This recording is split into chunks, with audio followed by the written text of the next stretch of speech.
Okay, ladies and gentlemen, thank you very much, and you're very welcome back to our first session per se. And once again, thank you to Jack Bobo for a very enlightening presentation to get us started here today. So our next session is defining and addressing the challenge. And we thank our sponsors, MSD Animal Health, for their support of this session. Just earlier this morning, I wrote out a list of random headings which are the subject of discussion on a daily basis around the business of farming, agriculture and food production. Randomly they are healthy farm animals, secure farm incomes, clean rivers, nutritious diets, food security, farmer confidence, positive outlook, low carbon footprint, diversification, scientific and technological development, generational renewal, soil health, biodiversity protection, biosecurity protection, sustainable dairy farming, incremental growth, safe food, fair price, consumer confidence, and the list goes on and on. And these are headlines and sound bites that in our own bubble we hear about all of the time. Now we can think about them all singularly as desirable goals, and there's nobody who would not want for all of the above to be working in practice. But in order to deliver on these goals, we have to define what they are and how we can meet them. But we can tick all these boxes. Can we tick all of these boxes collectively without one compromising the other? That is the biggest challenge of all. Is there enough collaboration across the entire sector, from farmer to consumer, academic to processor, researcher to marketeer? Well, we hope that this session can set out what the real issues are and how they can be addressed in a collaborative way with three different stakeholders from across the value chain. I'm delighted to welcome to the stage Tara McCarthy, Global Vice President of ESG at Alltech and former Director of Borbia; Jim Bergin, CEO of Geelong Cooperative Society, which in recent weeks has celebrated its first birthday; and Professor Dolores O'Riordan, who is Vice President for Global Engagement and full Professor of Food Science at UCD. So you're all very welcome. We'll give them a round of applause to welcome.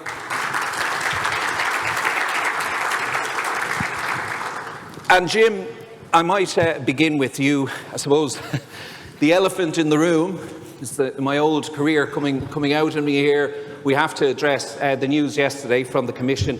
Caught a lot of us, I suppose, by surprise in one way, maybe not in another way. We thought there would have been a bit more time before a decision was made in relation to extending the nitrates derogation. But from a processor perspective, what's your view on of what we're facing now on the 1st of January?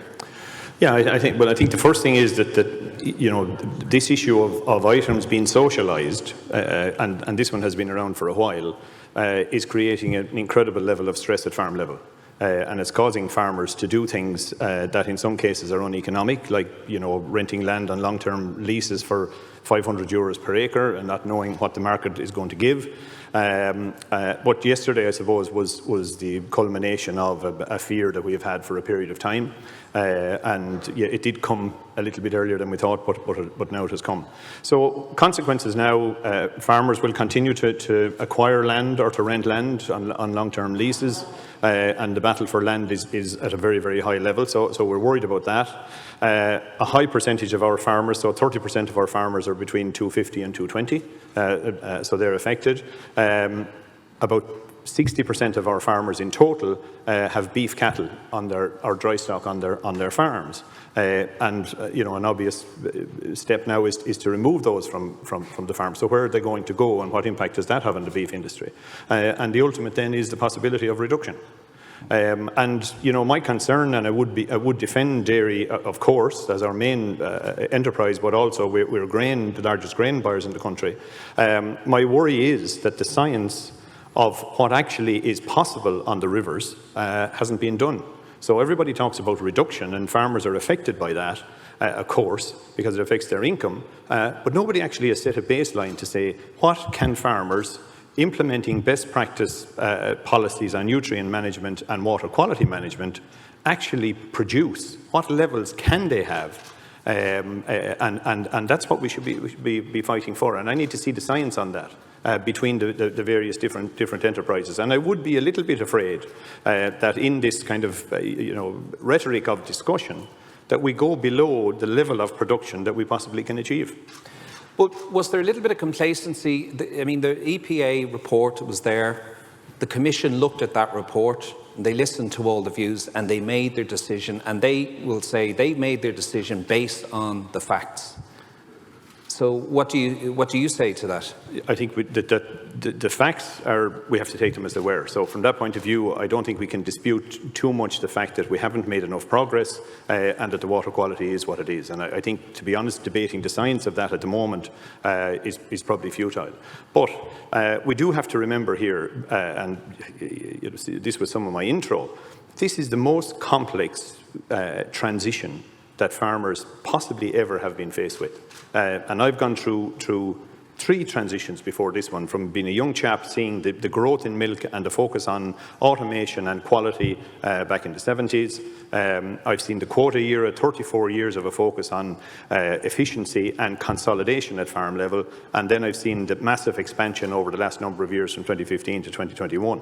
But I'm absolutely convinced that what is presented to farmers at the moment, and they only have about half the story, is the most complex subject and transition that they have ever faced, and we have to tackle it in a different way. Okay, and we might talk about, the Chirlán, I suppose, view and where you are at in terms of sustainability and what it means for your farmers. But just before I move on to Tara, as we sit here this morning, the Minister has been meeting, he'll be here later, he's been meeting with the farm organisations this morning. And of course, whenever there are big decisions made, farm organisations will naturally enough react on behalf of their members and talk about, nails and coffins and all of that. Yeah. But in I suppose, putting it in perspective, how serious a decision is this in terms of being a game changer for, as you say, not only dairy farmers, but other farmers as well in the fight for land and how we're actually going to tackle this problem? Is there I mean, in preparing for the inevitable, we could say, which was what came through yesterday, have you a safety net in place? Have you a plan in place to actually help your producers now from, as I said, literally tomorrow, you could say, the 1st of January? Yes, I suppose. I think the issue with this is that it's quite dynamic. And the amount of certainty is difficult to grasp. So as we stand at the moment, we are in the very late stages of completing a comprehensive survey. So we will have about 80% of our farmers completing that survey, which is quite a body of work. And in the next few weeks, that will guide us on where we go from there. So, and the 220 would have been in their thinking, I would suspect, and there were questions relating to that. So we will have a great fact base, on what may happen, and then where we go from there. Okay. But I would say this, and I have been arguing this with various departments. This is incredibly complex. There are 2 aspects to it. One is the restrictive side of it, the reductions that are pretty clear and have been out there for a long time now in the ether. The second part of this is the role that farmers are going to play in the future. That is not recognised. We only have half the policies at the moment, and it is terrible that the context that has been created by only having the restrictive context has generated a vacuum where farmers are seen as a problem. And in about 5 years' time, we'll look back and say, it is incredible what farmers are doing from a renewable energy point of view and a carbon sink point of view. And today, they actually don't have all the information they require to make the choices. So a reduction is a reduction, but a reduction in 3 years' time could be a diversification. But they don't have all the facts yet. Okay. So that's really frustrating, I think. All right, well, interesting on what the contingencies will be, and farmers are very worried. And funny enough, being in Europe, it's a nothing story, believe it or not. When you talk about it, people don't know what you're on about. It's a huge issue here. Yeah. But the problem was, at European level in Brussels, it's something that only affects 2 or 3 countries, I think. And I think that was a bit of an issue as well. But there's very few countries, Damien, where agriculture is the #1 indigenous industry, you know, and the impact it has on rural Ireland. But sometimes when you've more noise, kind of, you know, with collaborating. Anyway, Tara, I just wanted to move on to you, and I know Alltech have been doing an awful lot of research recently across, you know, the value chain and among stakeholders, and we'll go into some of that. But I was just thinking, you know, listening to Jim, listening to Jack, and listening to the general conversation around agriculture, sustainability, and so on in recent months and years, never have we, you know, had so much R&D and so much science to guide us in terms of food production and farming on the land, and yet never has there been so much fear, not only in Ireland, but right across Europe. And obviously, you know, some of that is geopolitical and so on. But in terms of where we're going in the future in the sector, it's very, very unsure, very nervous time. Is that palpable from an overview of the research that you would have done recently and from your interaction with stakeholders, not only in Ireland, but across Europe and indeed around the world? But I think, Damien, if you look around the world at the moment and you think what's happened since 2020, you've had COVID, you've had now a war in Ukraine, you've had inflation, you've had huge climate impacts and climate events everywhere in the world. You've had a fear on all of the developments that are happening with AI.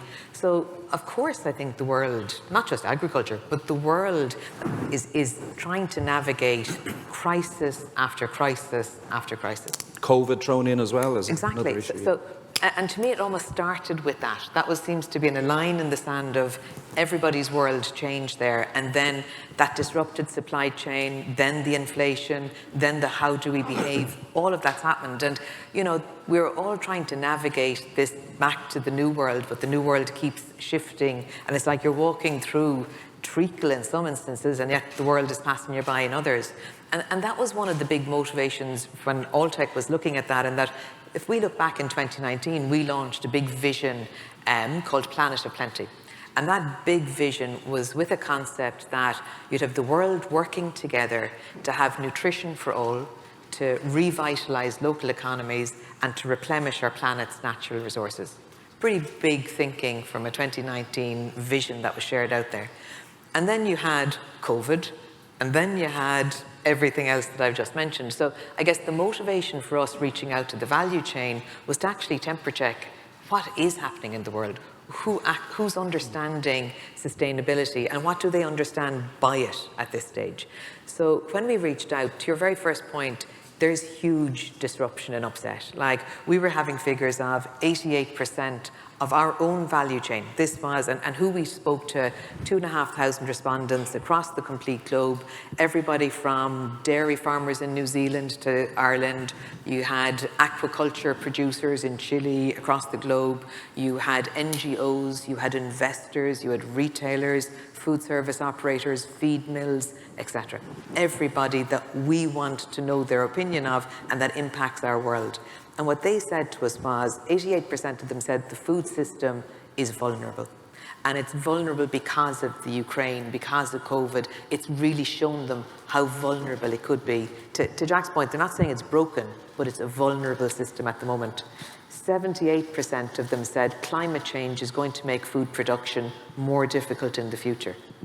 They're saying to us that 76% said we will struggle to feed this global population the way we are. So fairly sobering thoughts. National food security, again, not just a developing country issue, 85% of respondents saying national food security is a growing issue for them. So that's the context that all of us across the globe in our industry are working on, but 86% of those respondents said to us that they believe our food industry, our agri-industry, can rise to the challenges that are ahead of them. Okay, that's... 92% of them said that it will take, and Jack mentioned this quite a lot, it will take technology and innovation. But actually, probably the number I was most interested in, and I think you're going to hear it an awful lot today, 93%, the biggest number of the entire survey, 93% of respondents said by working together. Okay, and that's interesting because, I mean, I'm a bit nerdy. I love reading these surveys and reports and looking at them, and then they tend to just disappear or they're put on a shelf.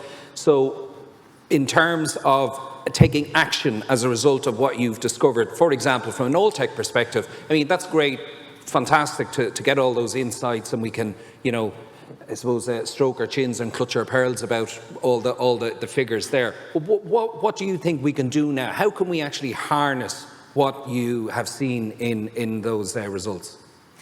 It's actually by diving deeper and not just hanging around with the big numbers, Damien, if I could go there with you. And I can do the nerd on the figures, and I just love meandering through them. But actually, you have to start understanding what the figures are saying to you. So where were the differences? Where are the similarities? Where are the fears? Where is the lack of understanding coming out? That's what we're analysing at this stage. And what you're finding, and it actually really reinforces Jim's point here, what you're finding is that the food industry doesn't feel supported at the moment. And I'm saying the agri-food industry, not food versus farming versus the widest industry, does not feel supported in navigating the challenge. And most particularly, farmers aren't feeling supported. So we're down at kind of 29% when you're talking about beef and dairy farmers globally, not just Irish farmers. So from that perspective, you're seeing that they feel they're being treated unfairly. So as we as an industry, when Jim is looking at his surveys and looking at what he's doing, when we in Alltech are looking at what we're doing, we're reaching out to know how do we collaborate across the value chain? How do we structure the solutions to the problems as a farmer sees them or as our customer will see it, rather than just selling stuff? So when we look at what are the barriers to taking a change, what are the levers, what are you seeing as your biggest priority, the 1, 2, 3 across the globe is economic. It's productivity, it's profitability, it's costs. But it's then looking at what else do I need to do? So when you're looking at kind of what's my future, nobody in this room can ignore the economic viability. But if I'm looking at what's on my mind, in Europe, what's on everybody's mind is climate. Yeah. And we need then to bring solutions that are understood, but as important as the solutions that are understood, the guidance as well. Every piece of legislation in Brussels at the moment is wrapped up in the Green Deal, and even the issues with regards to what you're involved in is CSRD, and reporting at all sorts of levels will be wrapped up and measured against our commitment to climate. Dolores, the word is often used, you hear in political debates, lack of joined up thinking when TDs are talking about governments and government departments. There's a lack of joined up thinking here. And we can see it, one department makes one rule and it kind of shuts the door maybe on another department trying to do the right thing. And Jack Bogle talked about collaboration. Tara's talked about collaboration there and working closer together. Is collaboration, are we doing enough of that across the value chain? And are there examples from your perspective of where that is actually working? I mean, there's one thing in UCD or in Teagasc coming out with a bit of science, but that's not really any good unless at industry level it's been worked on. Yeah, I really think the challenge in food systems is that it's so complex and you've got a multitude of actors. So having all of the actors to have a shared vision really is a very big challenge. And then on top of that, it's aligning the stakeholders within the agri-food sector to government, as we've heard, to the policymakers, to academia, where we are developing good innovation and knowledge, and then equally connecting the public. And that's an awful lot of people to connect and collaborate. I'd say from a university point of view, we have made very good strides. In UCD, for example, there are research institutes set up to be multidisciplinary and interdisciplinary. So in the food area, it's no longer a case where, for example, in food, we have over 200 researchers working together. It's no longer just the traditional agricultural scientists and food scientists, nutrition. The supply chain people are in there, the psychologists are in there, the social science are in there. Having them all on the same page, us all hearing each other's point of view, I think is going to provide very good, solid scientific solutions. But that really is only the starting point. I think what's happening at our university is mirrored in other universities in Ireland, around the world. So I think we've made good strides there. connecting to the agri-food sector, we have to have research that is absorbable by the sector, whether you're talking at farm level, whether you're talking at industry level. I think there have been initiatives. Ireland has done quite well. I would speak particularly to the private-public food tech centres. I think that has been really good in getting that shared vision, shared mindset, that you're doing out a planned programme together. The researcher knows what industry wants, and that is in turn connected to the consumer. So that has been a step forward. In terms of the public, I think is where we have greatest challenge. We're obviously coming from a university environment. We have a lot of training programs in the whole area of food sustainability with the typical undergraduate degrees, the short micro-credentials. But it's back to hearing from Jack earlier, we often can know what we should do and we don't do it. So that behavioural piece, I think, is where we're seeing the greatest challenge. And because of the fact that we all eat food, there is a perception that we're all experts in food. So we really don't need to know anything from anybody, and I can make my own informed decisions, but we're not making very well informed decisions.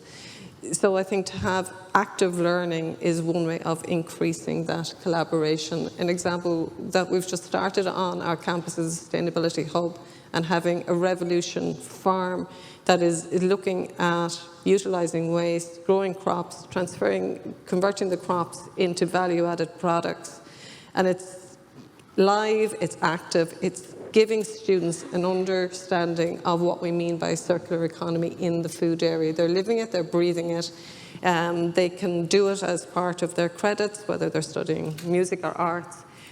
But I think it's only by practice that we really will understand what a sustainable diet is, and I think that's where the big gap. It's not about the environment, it's about not about nutrition, it's not about the economy in their separate silos, it's bringing all three together. And I think until we've practical examples ourselves of what a sustainable diet is, we will struggle to get that. So what is a sustainable diet? If somebody was to ask you in a nutshell, how do you define it? So with all food, your diet should be nutritious, it should be good for your health, it should be safe. The sustainability bit of it is that it also has to be good for the environment, and it also has to support economy. And that obviously would include dairy and beef. Some people would obviously argue that, you know, sustainable diets exclude certain proteins. Animal proteins have a very big part to play in it. And I think but it's even at the EU level, the Green Deal is about going more towards a plant-based diet. When you see, you know, policymakers saying that to the people of Europe, that this is part of our drive, what do you think? But I think it's part of the siloed view. Yes, there is a need to reduce the amount of greenhouse gases coming from animal production, but it's not to say that it's binary, that it's one or the other. And I think even the term alternative proteins is very inflammatory. There is a room for plant proteins, but they don't necessarily have to be an alternative protein. They can sit side by side with animal protein the way they always have. Yeah, I think binary is a very good word for, you know, an awful lot of the debate around where we're going in the future. And Jim, just from your perspective, like, are farmers, your suppliers, are they more concerned about milk price or about the image of the sector that they're working in? Well, it's a great question. So I've been attending regional meetings, obviously this year, and also then I meet my advisory council on a monthly basis, 89 farmers, and they're a hardy group. And we have taken an annualised number, 690 million, out of the pockets of farmers for milk price, given the reductions in market. And currently the indications are the price of grain will be down by about 33%. We spend about 15 minutes on the market, and I spend an hour and a half on sustainability. They're very hurt, and you know them, Damien. They're hardy farmers, are hardy people. At the moment, they are angry at this vacuum that has been created, and they've been seen as the problem. The uncertainty about what they may do, and a genuine concern about, you know, another dimension. So they are excellent animal managers, producing a top quality milk product, managing their land, managing their finances, and now there's a new dimension. and a new dimension of technology and considerably more administration added to that. And I had a very interesting comment from one of my vice chairs last week. You know, if you said to an ageing farmer, and let's say an ageing farmer is like me, they would have said in the past, I'll stay at it as long as I can, and that was a comment on health. Now they're saying, I'll stay at it as long as I can, but it's to do with technology and their ability to comply with all the additional regulations. And is the criticism so actually having an impact on what you're trying to achieve? You know, you have a sustainability program, you might want to go into it now. Yeah. But is it more difficult to bring farmers along that journey if they feel that they are being victimised and, you know, pushed into a direction too fast? No, absolutely. And the first of all, we must say here, you know, we have a 54 million sustainability action payment over a 3-year period. So it's 18 million a year, where we're paying farmers half a cent per year to select 7 sustainable activities within the MAC curve out of 18. And so long as they are verified, we pay them half a cent per litre over the year. 95% of the milk is in that scheme. And many of the farmers have selected up to 10 in case they would miss out on one of the 7. So on an individual basis, farmers are doing excellent work at the moment, and that needs to be recognised. Just because there's negotiations and discussions going on at national level doesn't mean that there's nothing happening at farm level. And that's what farmers do. Individually, they quietly listen, hear what's going on, see where things are going, and then they act. So they definitely need that. But it's at the moment the context is fear and I would say lack of clarity on where they are going. So, you know, if you take the different opportunities, there's a solar package. It's the second solar package. The first one didn't generate enough interest. The second solar package has come out. It didn't have an export capability within it. In the last 2 weeks, we have stress.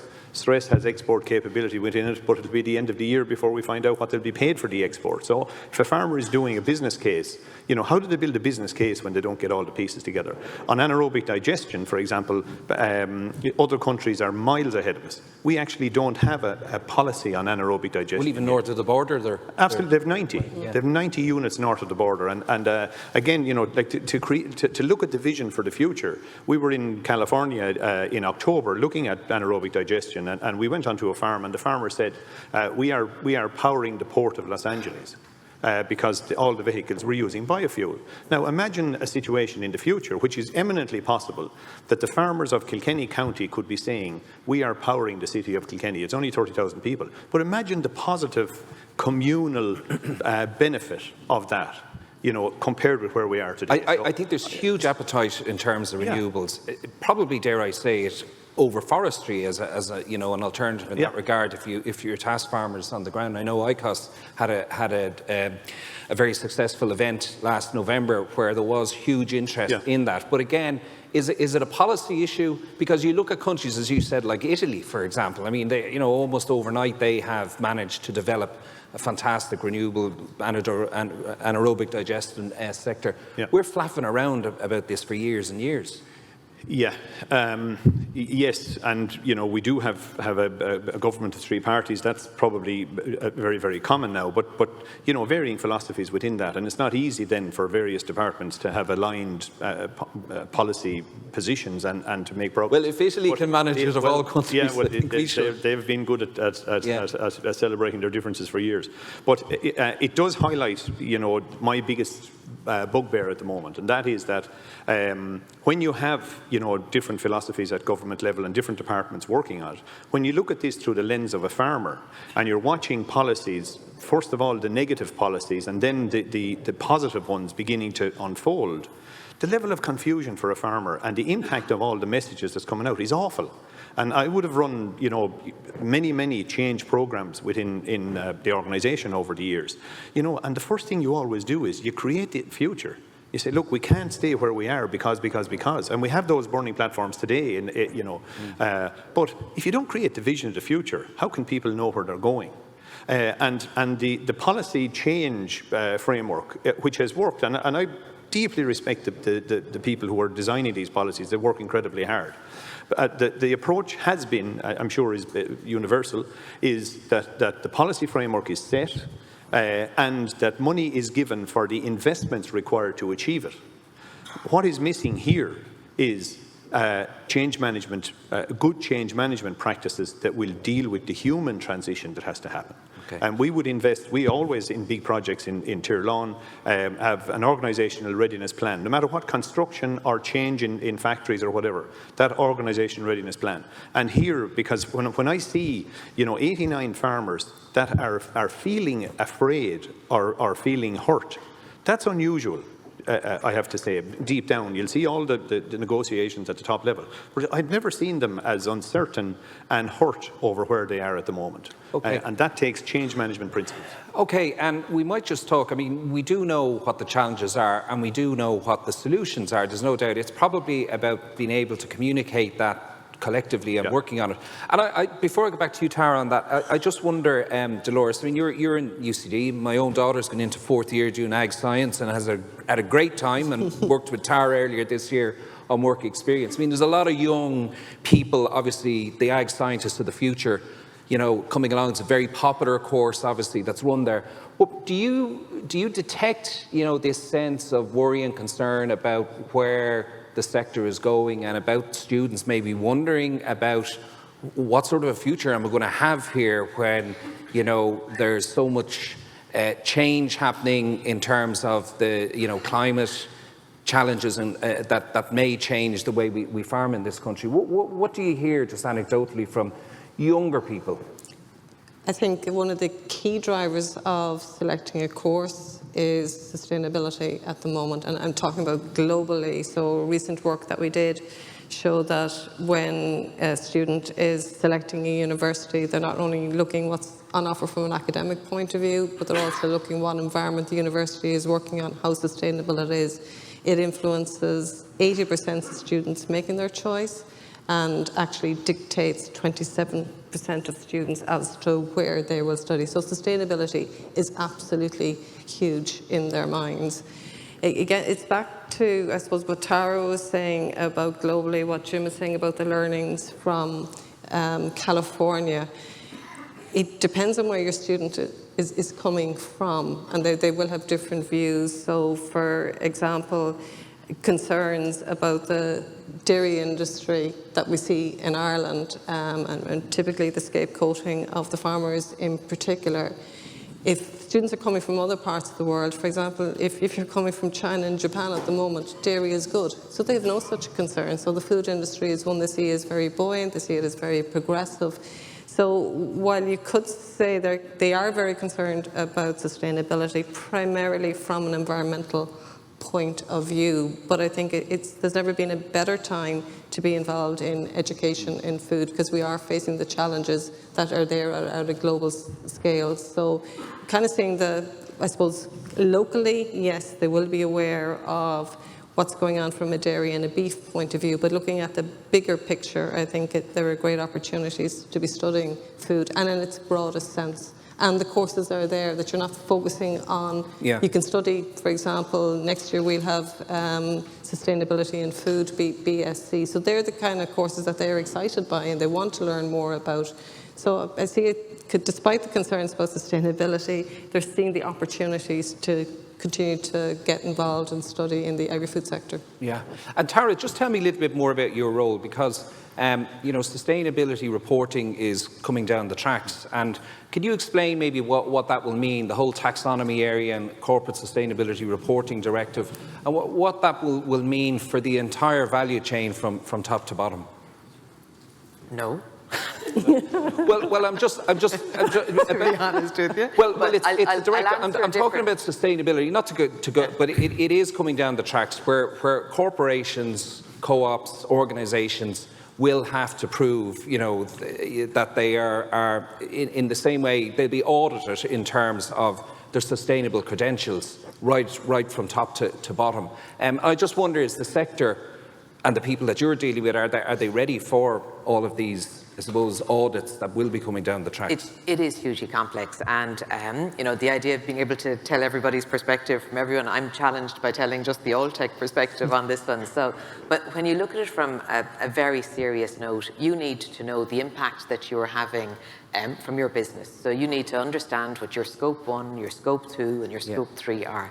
that is an enormous effort in itself. So that's understanding all of the energy that you use, all of the impacts that you personally create as a business.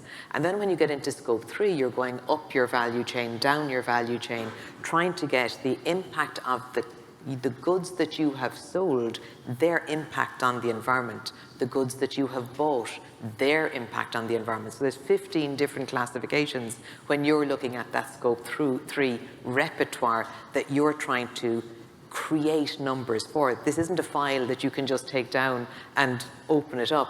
You're creating the numbers, the systems, you're asking your supply chain to give their numbers to you. They have to create those numbers, so you're going back and back and back.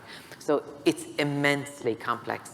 But that's just one element of it. You're then looking at the material interest of that on your business, the double materiality of it from the perspective of the environmental impact that it'll have.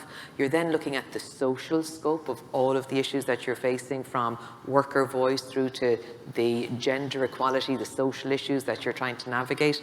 And you're looking to report on each and every one of these. So it's hugely complex. And one of the arguments, Damien, that you'd have on this one is there's going to be huge resource and talent that is dedicated to accountancy, to looking and collecting the numbers of this new world that we're creating, the templates of which are being designed as we run. So from that perspective, you're not doing the job you'd love to be doing, which is the impact work. You're doing the data collection work. So you'd worry that you're going to be slowed down on impact, but the rigor of what you're trying to do, they're trying to create the equivalent of what they've done in the financial world, where you can get externally audited, where you can have your published financial data. They're trying to do that in sustainability. But whilst the auditing world had probably 50 plus years to create the templates, they're trying to do this in 3 in the environmental. And most of the environmental sustainability teams are tiny teams. Now, some of that is good, because the last thing you want in sustainability is that you're in some little box and off you go into your little world, and the rest of the organization has that box ticked, and that's fine. You actually want sustainability to be everybody's job in every part of the organization. So when an engineering decision is made, the impact both of the emissions of that engineering decision and the ROI of that decision should actually, going forward, have equal status as a business is trying to navigate this. But notwithstanding that, it is a hell of a transition and a hell of a conversion rate at scale that's being asked of it. But not, when you kind of go back to Ireland's role in that, we have Origin Green. We have a lot of the supports that other countries in the world are miles away from. So you would have, if I look at the science-based targets, if I look at the reporting capacity that the Irish food and drink industry has, carbon footprints on farm for 10 years, Origin Green celebrating 10 years, asking companies to look at their scope 1, 2, and 3, giving them the guidance for it. So we're in quite a unique position. But the global challenge, because we're a global industry, so getting sourcing from the globe, it is immensely complex. But if I go back to your other point, Damien, which is one I wanted to talk about, is both the talent and the reputation. Top issues for, when I look to the globe on reputation in the industry, it's actually not in the top 5. It is in Europe and it is in the USA. And we're the 2 most probably exposed categories of the world who are very, very intensively producing food, very, very sophisticated at producing food, and now being challenged at how do we protect our reputation as we navigate that. Going back to Jim's point then of having our data sets, having our proof points, having the transition plans ready for it. The number 1 issue in the States is availability of labor. So to that point on, how do we, it's number 3 in Europe, it's number 3 across the world. So how do we ensure that we're attracting labor? To go back to my first point of the sustainability credentials we have to prove, we need phenomenally motivated people, attracted, who understand ag, not kind of coming in with an accounting perspective, people who understand as these systems are being designed, we want them to be designed with an ag voice at the heart of it. Sure. So that you're not saying, we've said, I think more than on one occasion today, the avoidance of binary decisions. And I would challenge, and Damien, I'll challenge you a little bit, if you don't mind turning the table on this one, as if I go back to your media world on asking the right questions. And how do we influence media to make sure that they are asking this industry the right questions? Because I would say we spend so much of our time on one number. What's your emission number? What's the impact of that emission number? And to Jack's point earlier, versus, my God, what amazing nutrition. Number one job of food, nutrition. And look at the improvements you've made on that number. But look, you also have to look at water quality, which we're talking about today, biodiversity, which you're talking about today, obesity, which we rarely talk about. So all of those are the jobs that we're trying to navigate. But I would say if I was to listen to the radio, which I love doing, 80% Nobody's of the time, listened to it in the last year anyway, but all that. of course, it's all stopped now. Flick channels. But it's about emissions. And I would say that's part of the rhetoric we have to navigate, is to insist we're being asked the right questions as an industry.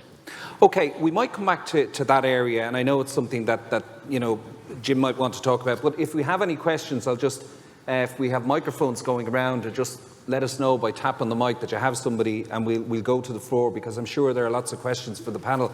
Just briefly, before I move on to that area of telling the story, I mean, John Jordan, and we wish John very well, is leaving Ornu. I read an interview he did with Irish Food there recently, and again, the big issue he was talking about was the narrative of telling the story, communicating better. There are a lot of actors, particularly in dairy, and are we all telling the same story, or is it a case of being conquered, divide and conquer and all of that? But just before that, you were nodding there as we spoke about sustainability reporting and what's coming down the road there. Is there a fear that, we will lose the primary focus, which is to produce safe, traceable, nutritious food, by just worrying about all of the auditing and about ticking boxes? I mean, we know at farm level, how trying that is for farmers on a daily basis. And to go back to you, Tara, including Board B audits, for example, but anyway, if we're going to... But I'm just wondering, from your perspective, where are we going? Where does all this end? And how on earth can you, produce a corporate sustainability report that ticks all the boxes right from the ground up to ensure that everybody that you're dealing with is in tandem in terms of human rights, workers' rights, environmental sustainability? Is it workable? Is there too much bureaucracy? I think you have to start with the principle that what gets measured gets done. And secondly, that globally we're going through a massive transition here. So what was the scarce resource? Money, oil, and now what's the scarce resource? It's carbon, it's biodiversity, it's clean water.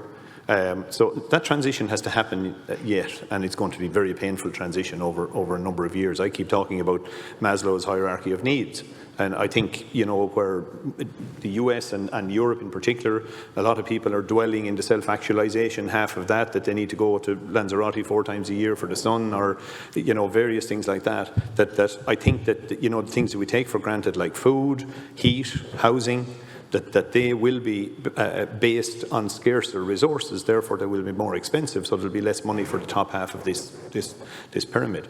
And the cost then, as part of that transition, to do with the reporting and the analysis, is just a rebalancing of those costs. But, if you take for our own story, we recruited a new head of ESG last December, Dr. Lisa Cope. I think she might be here. She's building a function, which is of the scale of our quality function. So we have engaged the analysts who are required now to identify the life cycle of each product, to work back through the supply chain to all the raw materials, to identify if they're coming from sustainable sources, and effectively to build a system, a core system that's going to report on all of this in the same way as we report on our accounts. Yeah. The big debate is how does the economics of all this work? And you mentioned earlier about the players in the chain. In fact, Tara mentioned all the players in the chain. We're at a very immature stage of the economics of this in the chain. Farmers are very worried that nobody will pay for sustainability. And there's 2 ways that people will pay. One, that we market and science-based, excellent nutritional products to the top 5–10% of the world who can afford them and will pay for that excellence. But the other part of it is going to follow the commodity cycle. And people will only pay because they have to. Yeah, so we have to see that transition playing out. But availability of food is probably what will drive people to pay more for sustainable food. Just before we go to the floor, Dolores, Jim talked about science there, and was it a politician in America once said that you're entitled to your opinion, but you're not entitled to your own facts, or something along those lines. We see an awful lot of that now in the discussion about food and the environment, that people are picking and choosing the science that suits their narrative. I mean, is science not science? And as a scientist and somebody at an academia level, is that a really dangerous road we're going down? So there are certain areas where there's very strong science. So we're here to talk about food systems. So you're talking about the environmental aspect, the societal aspect, and the economic aspect of it. The biggest problem with food systems, as we've just been talking about, is focusing almost entirely on the sustainability bit. We do have good science from a very limited number of markers like the greenhouse gas emissions, but it's only one part of the story. Where we're lacking the science is getting an overall measurement of taking that sustainable approach. How do you lock in the nutritional bit? The preferences of consumers, that has to be added in. If you look at the Irish diet at the moment, it's 16% flexitarian. It's about 10% between vegetarian and vegan. So the vast majority of consumers are looking for animal protein in their diet or animal-derived products in their diet. But we have no figure, and science still doesn't have a measure of we're using a food systems approach to produce healthy foods. So the science is lacking on that bit. So there are elements of science. So for example, we're working with Toulon and other dairy companies in looking at dairy products from grass-fed defined as per the Borbia standards. And we're producing wonderful science to show that milk coming from Irish grass-fed pastures has greater nutritional value. That's science, you can't argue it. It's there, it's proven. But it's when you have to look at the complexity of the food systems is where I think the science is still lacking, and we don't yet have the data. And that's what probably does make it easy then for journalists to pick and choose the bits that they want to use. Okay. All right. Have we anybody? Questions? They're all mesmerised at this stage. To the point that we won here. Yeah. Hello, Una Sinnott, PhD Walsh Scholar with Chagas and UCD.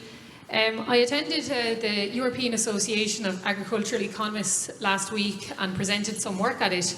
At it, the CEO, Director for Agri, Marianne Johnson at the OECD, made a keynote address, and in it, she stated very clearly that to address this challenge globally, there's 3 ways of doing it. Eat food that has a lower impact. Okay, eat less meat, less dairy, more plants, everybody in the world, that's fair enough. Second of all, then, when eating higher impact food, eat them from low emitting producers. And then thirdly, those who are producing food to use low impact techniques on the farm level. So listening to that address and taking it home with me, and looking at the 10 years of carbon footprint records that we have in Ireland, as Tara has mentioned, and the likes of Origin Green, we're ahead of the game in terms of how we stack up internationally as producers. And we all know here that we do produce efficient beef and milk. In considering all that, if one of the global solutions for everybody in the world, when they decide to eat milk and meat, for them to eat it from low-emitting producers, why can't we not acknowledge that as a government, as a country, and as an industry, acknowledge that potential and really be benefiting from it and making farm life brilliant for those low-impact producers? Like, why is that not, I suppose it's nearly a question for everybody in the room, but, why is that potential not being tapped into a lot more and a lot more known across Ireland, really? Yeah, very, very good point, good observation. Thanks very much for that, Una. So, yeah, the point is there that we are trying to get the message across, Tara, that we are, where we're plonked on the planet because of precipitation, because of the climate that we have here, we are better placed to actually produce proteins, as in dairy and beef, than other countries. In the same way we can't grow pineapples here. We want to eat pineapples for our dessert today, it's imported from a country that actually has the climate to grow it. I mean, that's just the way of the world. Yet we're almost apologising for what we do. And that is because there is that narrative in this country that we must immediately reduce the production of beef and dairy to obviously improve biodiversity, but also to meet climate targets. So there is that balancing act there in terms of obviously meeting targets, but at the same time doing what we do well. So in no particular order, maybe Tara, to Una's point there.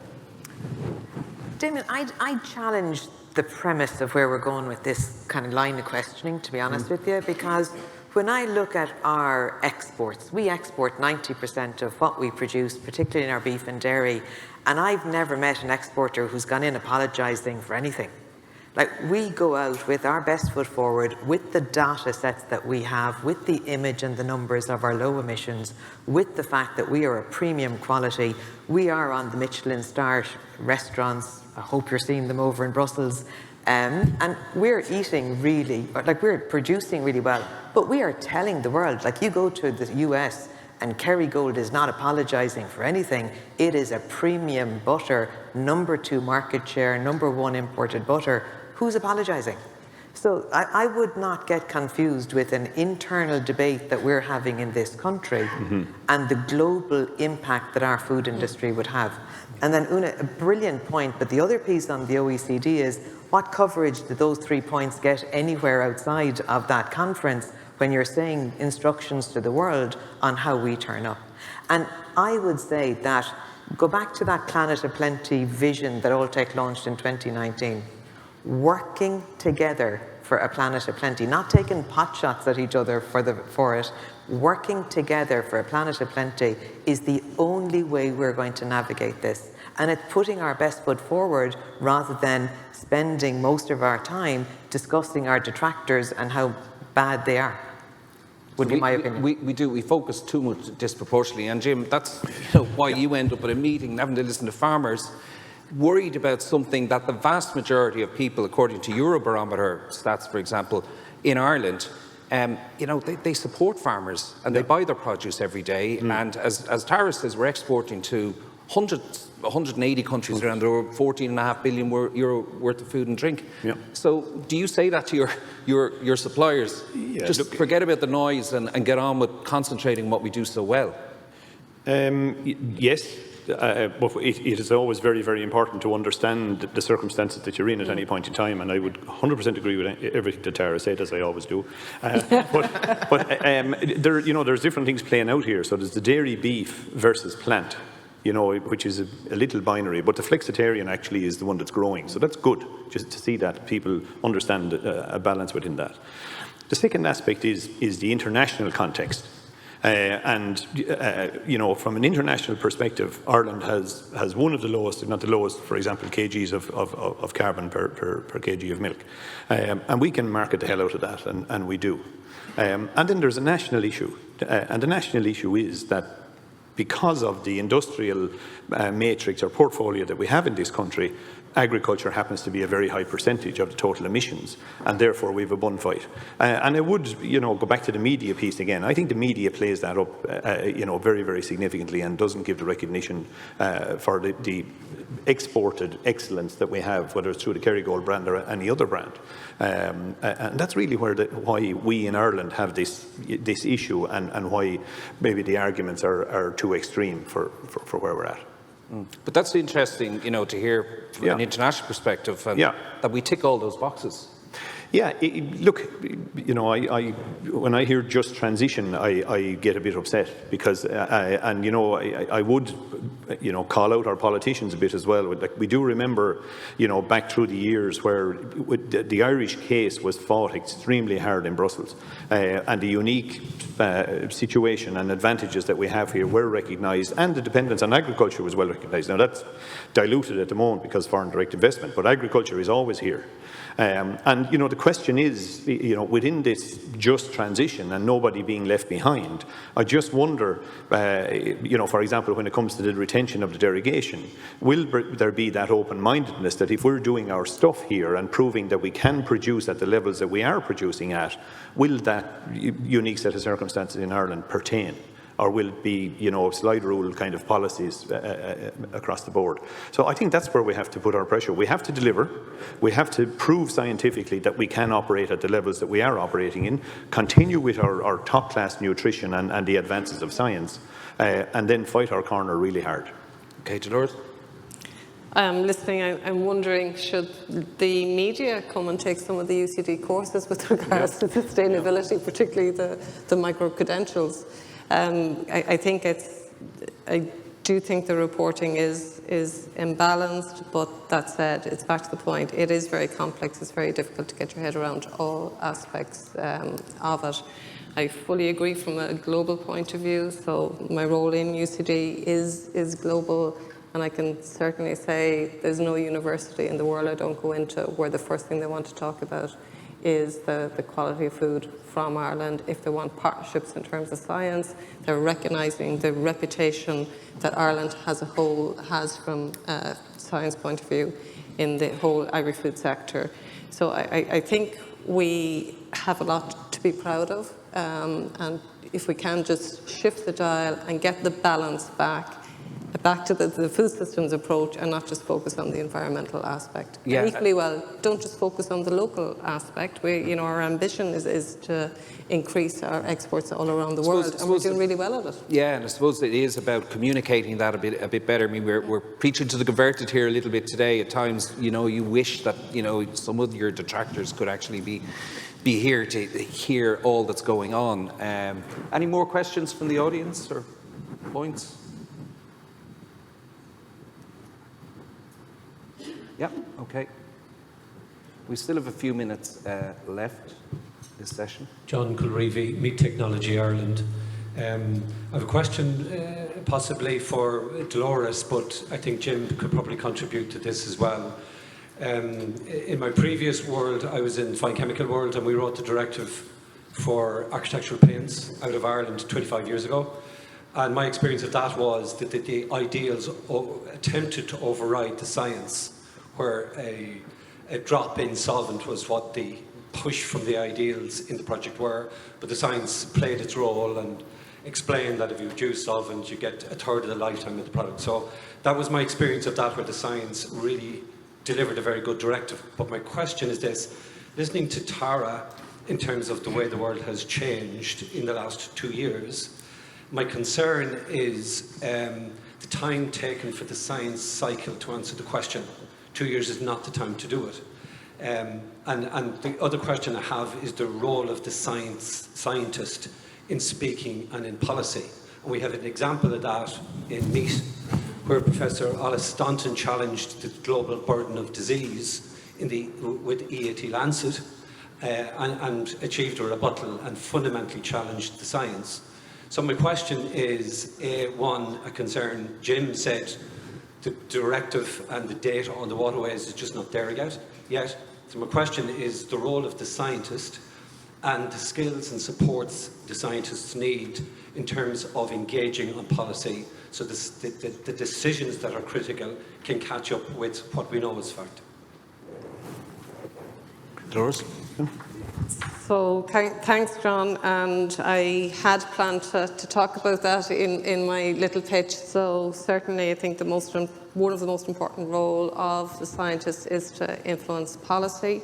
Certainly within the Institute of Food and Health at UCD, we run policy workshops annually, trying to tackle the biggest challenges that we're seeing that require policy changes. The key thing about policy to me is that it has to be science-based, and it's part of what we see, that we often see regulations being introduced without having the science to underpin them. It's happened in the food and health area within Ireland. I won't point to them at the moment, but it can be that decisions are made without the science behind it. So I think it's critical that we do that. I would say from an Irish perspective, we're fortunate in having very good access to government departments. Even though we talk about the siloing of departments, it is excellent within Ireland that you can get a few departments together to hear what you're saying, because obviously in the food area, you're crossing environment, you're crossing health, you're ag and food, you're the enterprise end of it.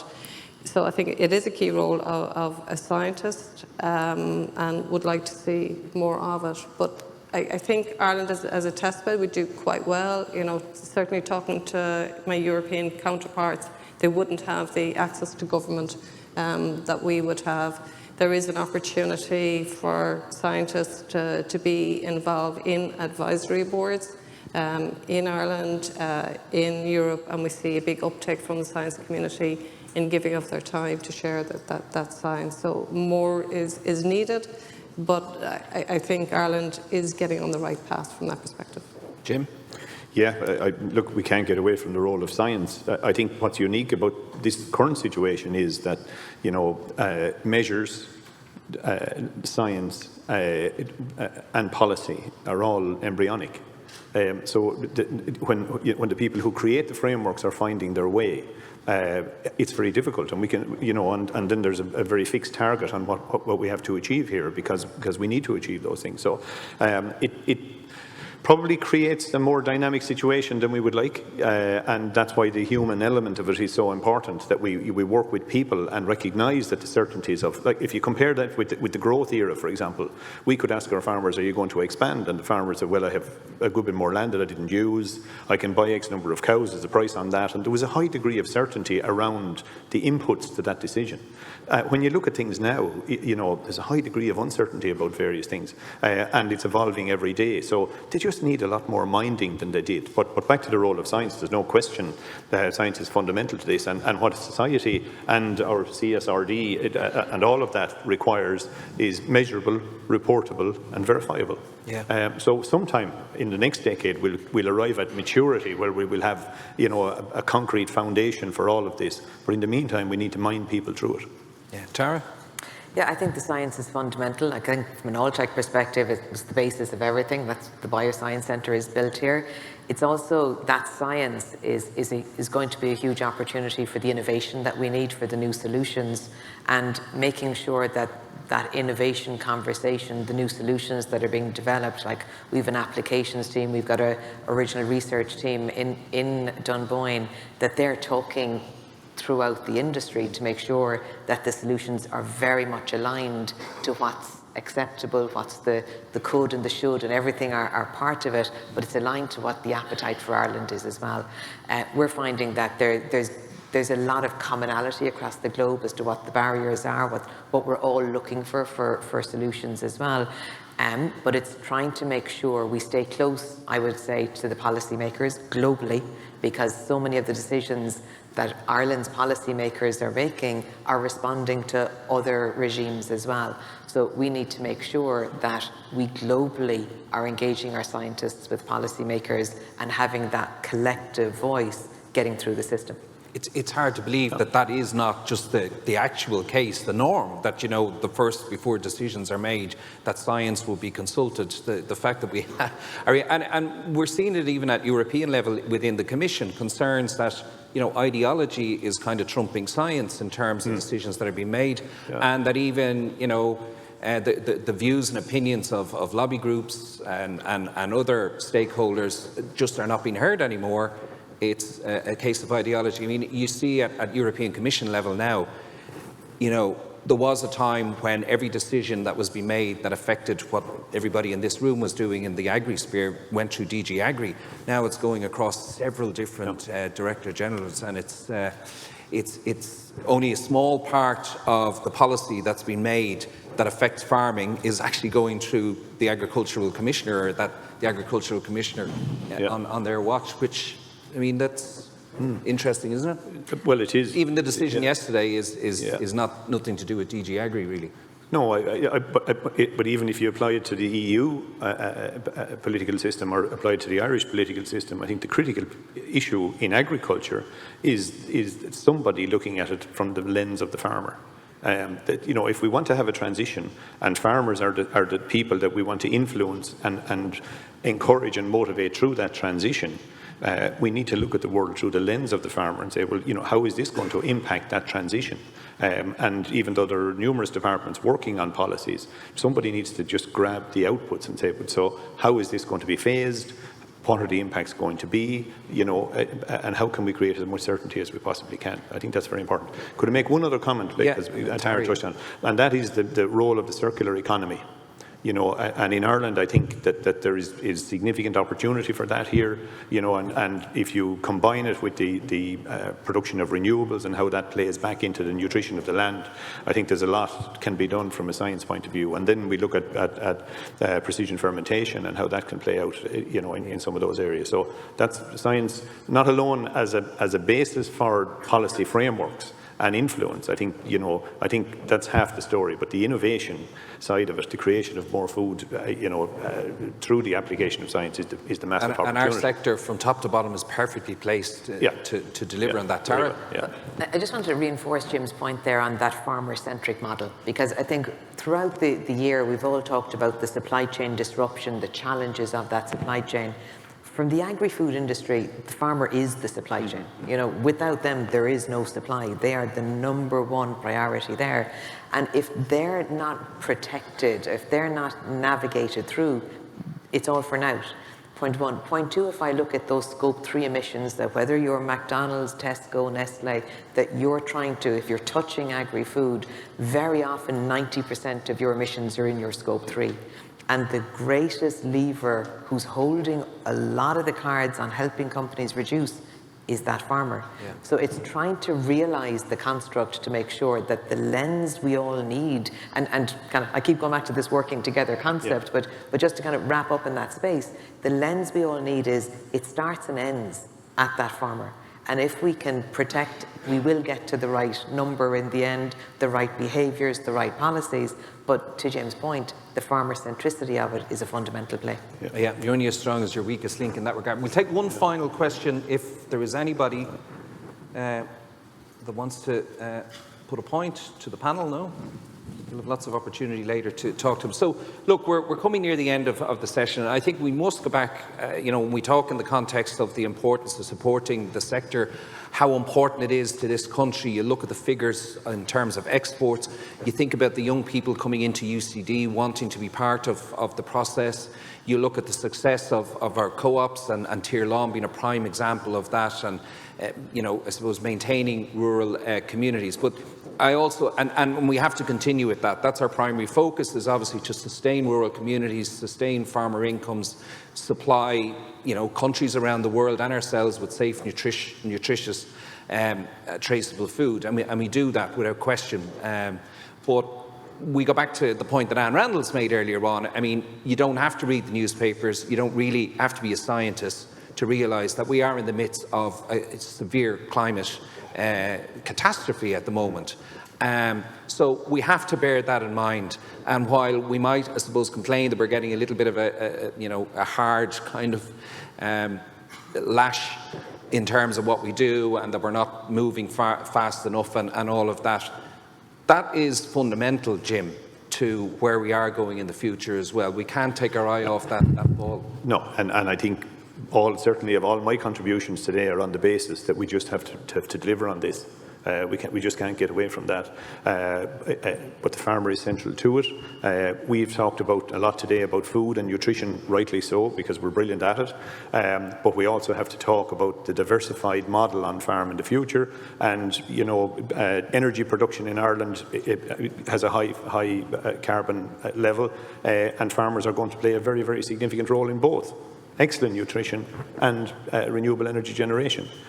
So I think that needs to be recognised in the public debate at the moment.